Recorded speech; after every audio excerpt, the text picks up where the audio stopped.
Hello दोस्तों, तो दोस्तों आपने अभी तक देखा होगा हमारे मार्केट जो वो बुरी तरीके से नीचे गिरा है। इसके पीछे की एक ही वजह जो ईरान और यूएस के बीच में जो टेंशन चल रही जियोपॉलिटिकली, उसकी वजह से हमारा जो स्टॉक मार्केट है तकरीबन निफ्टी और बैंक निफ्टी 1-1% से नीचे गिरे हैं।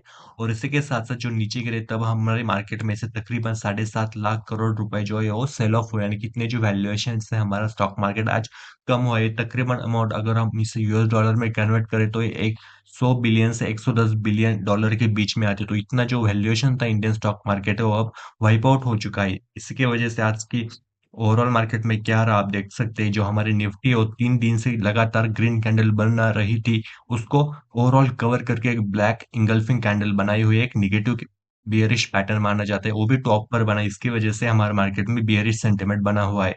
इसी के साथ साथ अगर हम बैंक निफ्टी में भी देखें, बैंक निफ्टी में भी एक बियरिश इंगल्फिंग कैंडल बनी हुई है। हमारे मार्केट में गंदी तरीके से मार्केट गिरा। इसी के साथ साथ निफ्टी आप देख सकते हैं 1.4 और बैंक निफ्टी 1.3% से गिरा है। और इसके साथ साथ हमारा जो इंडिया विक्स तकरीबन 10% से बढ़ा, यानी कि मार्केट में वोलेटिलिटी भी बहुत थी। इतनी गंदी तरीके से मार्केट नीचे गिरने की वजह से कई सारे जो अल्गो ट्रेडर्स होते हैं, उनके जो ट्रेड्स लगे होते हैं, अल्गोरिदम होते हैं, वो एक्टिव हो गए और सेल ऑफ हो गए। इसकी वजह से गंदी तरीके से हमारा मार्केट नीचे गिरा। और कई सारे जो उनके प्रोग्राम्स होते हैं वो एग्जीक्यूट हो गए होंगे। और इसके साथ साथ कई जो इन्वेस्टर हैं उन्होंने अपने स्टॉक बेचे। इसकी वजह से तकरीबन 7.5 लाख करोड़ के जो हमारे वैल्यूएशन थी स्टॉक मार्केट की, और नीचे गिर चुकी है। ये अमाउंट है बहुत बड़ी होती है। आप देख सकते हैं मुकेश अंबानी की टोटल वैल्यूएशन है उनकी सभी कंपनी की मिलकर 8 लाख करोड़ की। तो तकरीबन उतने ही पैसे, यानी कि 110 बिलियन के आसपास की अमाउंट है।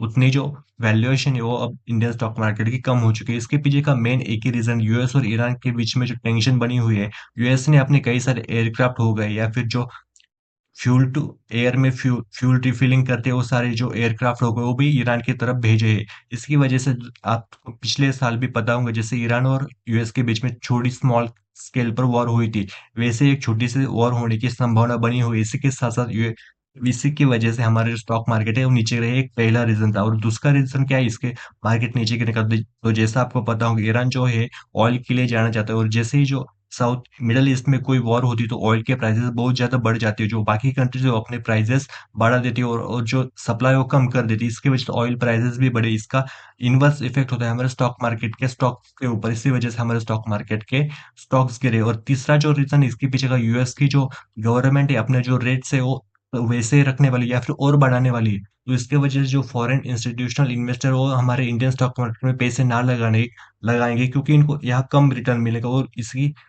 इसके अलावा वो यूएस के जो यील्ड्स होते हैं, स्टॉक मार्केट के बॉन्ड्स होते हैं, वहां पर पैसा लगाएंगे, वो ये इससे ज्यादा और सेफ रिटर्न कमा सकते हैं। तो अगर यूएस की जो पॉलिसी मेकर है उन्होंने रेट कट नहीं किया या फिर रेट और बढ़ा दिए, वो जो फॉरेन इन्वेस्टर है वो यूएस में ही पैसा लगाना पसंद करेंगे। इसकी वजह से भी उन्होंने हमारे स्टॉक मार्केट में आज सेल ऑफ किया है, एफआई आईज ने भी।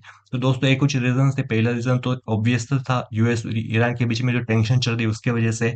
दूसरा रीजन था तो ऑयल प्राइसेस इसकी वजह से बढ़ने वाली, इसकी वजह से इनवर्स स्टॉक मार्केट में इफेक्ट होता है स्टॉक्स के ऊपर। और जो तीसरा जो रीजन था वो था कि यूएस के जो यील्ड्स या फिर गवर्नमेंट बॉन्ड है, इनकी जो ऊपर वो ज्यादा रिटर्न देने वाले, इसकी वजह से हमारा स्टॉक मार्केट आज नीचे गिरा।